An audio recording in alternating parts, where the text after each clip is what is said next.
Bonjour à tous, je me présente Jean-Samuel Chenard, je suis le fondateur de Modsci.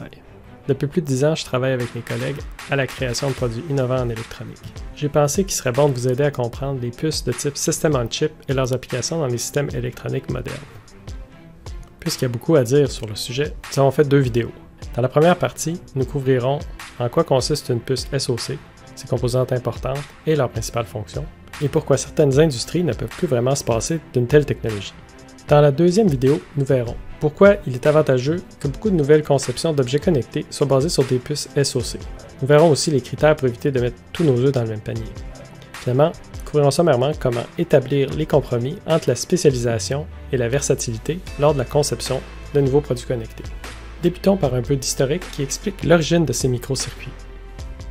Les avancées technologiques, parfois connues sous le nom de la loi de Moore, observent qu'on double la densité des circuits à peu près tous les 2 ans, et ce depuis la fin des années 60.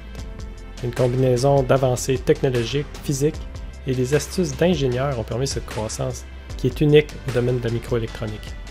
Cette capacité de mettre sur la même surface de silicium un nombre de fonctions toujours plus grand permet de rassembler sur une puce ce qui était avant une série de puces spécialisées indépendantes. Une fois ce gros circuit réalisé en silicium, on peut le photocopier des millions de fois à faible coût avec une fiabilité quasi parfaite. La résultante est notre fameux System on Chip qui deviendra les fondations de plusieurs futurs produits connectés. Vous voyez certainement venir les avantages qui font que de nombreuses industries ne peuvent plus se passer des puces SoC. Voyons plus en détail de quoi consiste cette fameuse puce SoC. Sa principale caractéristique est surtout qu'elle contient toutes les fonctions primaires du système électronique. Un système électronique, c'est un peu comme un organisme. Il a besoin d'alimentation en énergie, d'un centre de décision, de la mémoire, des périphériques pour les entrées et les sorties. La puce SoC va surtout se centrer autour de son cerveau, le microcontrôleur. De nos jours, certaines puces SoC contiennent 2, 4, 8, même jusqu'à des centaines de petits cœurs de calcul.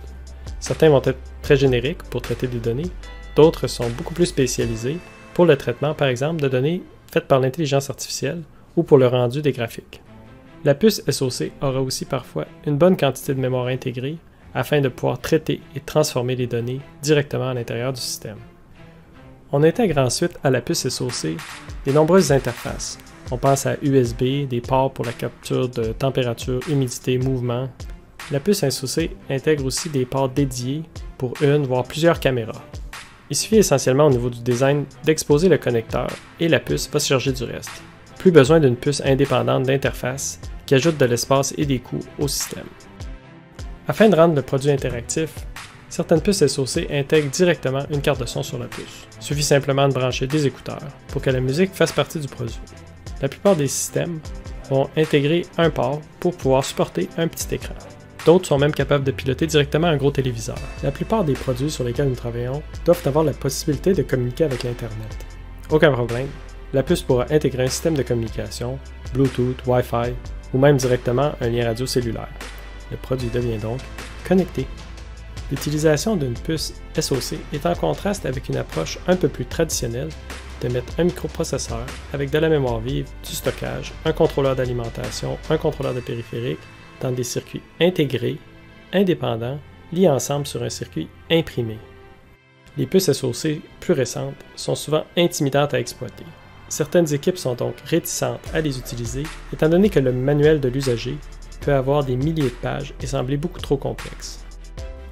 Parfois, le concepteur un peu plus classique voudrait bien avoir un contrôle plus fin sur la structure du circuit. Il faudra qu'il compose son œuvre avec plusieurs pièces indépendantes pour les besoins de son produit. On pourrait aussi vouloir réutiliser des puces plus simples et simplement les agencer pour réaliser le projet. Voyons maintenant pourquoi notre équipe pense que certaines industries ne peuvent simplement plus se passer des puces SoC. Dans la plupart des objets connectés ayant un gros volume de production comme une montre intelligente, un appareil de domotique ou une serrure connectée, on trouve maintenant à l'intérieur une puce SoC. L'approche classique ou celle où le designer du circuit peut exprimer son art n'est simplement plus assez économique. Les usagers des produits veulent les dernières fonctions, l'intelligence, la portabilité. Et tout ça pour pas cher. Avec un budget de quelques dollars, seules les puces SoC peuvent résoudre ce défi. Aussi, on sauve sur la taille du circuit. Pour certains produits, chaque millimètre carré de surface est essentiel. Par exemple, si on pense à une montre intelligente ou à un petit capteur miniature. Le simple fait de devoir sortir les signaux d'une puce électronique pour aller vers une autre va demander un passage de l'échelle des micromètres sur la puce à l'échelle des millimètres sur le circuit imprimé. On évite le gaspillage d'espace avec la puce SoC, si on a moins de composantes à disposer sur une carte. Un circuit intégré sur une seule puce est aussi beaucoup plus robuste. Même si le circuit est minuscule, les interconnexions entre les divers morceaux sont testées avec une extrême rigueur à la fonderie, qui répète le même patron de fabrication des dizaines de milliers de fois par jour. Le circuit est aussi très bien protégé, du fait qu'il est très petit et très bien encapsulé. En contraste, lorsqu'on soude plusieurs puces sur une carte, on doit gérer les possibilités de défauts d'assemblage et de bris futurs plus importants. La miniaturisation permise par le SoC permet de réduire la taille de la pile. Les très petits circuits vont demander moins d'énergie pour faire passer l'information sur des courtes distances. On pourrait penser que le fait de mettre toutes ces fonctions dans un seul circuit finira par coûter très cher. Les avancées technologiques font que dans quelques millimètres carrés de surface, on peut y intégrer des centaines de fonctions. Le microcircuit doit avoir une certaine taille pour pouvoir le fabriquer et le manipuler. Donc, autant y mettre un maximum de fonctions dans l'espace disponible. C'est essentiellement gratuit d'en ajouter, tant qu'il reste la place. Une fois le travail laborieux et dispendieux de la conception de la puce complété, elle peut être dupliquée facilement à des millions d'exemplaires.